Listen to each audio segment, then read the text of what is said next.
hard work, enterprise, and sacrifice of patriotic Kenyan workers.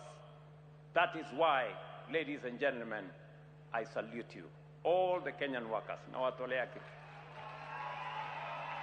It is your effort, your productivity, and your belief in this country that is financing and delivering this transformation. And on this Labor Day, I say thank you to every Kenyan worker for not only believing in our country, but for actively building it, sustaining it, and shaping its future.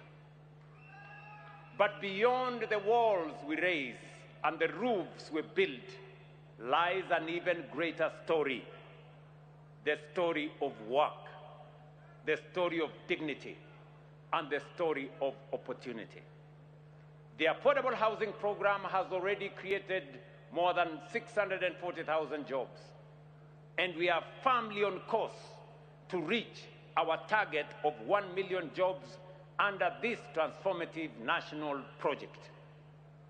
Our young people are at the heart of this progress, with nearly half of all the workers on these sites under the age of 35. Women hold up to 30% of these jobs, while persons living with disability account for 5% of the workforce, which is well above industry norms and a clear testament of our commitment to inclusion.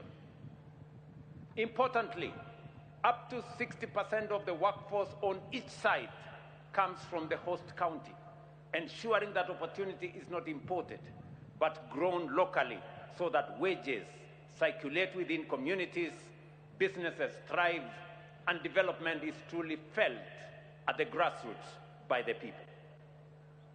The transformation we are witnessing in the housing sector is not occurring in isolation.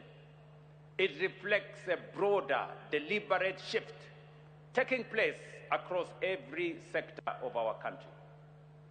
Today, right here in Japakali, I was here a month ago to start the 370 million market in Mbale. I want to announce that next month we will be coming to launch the construction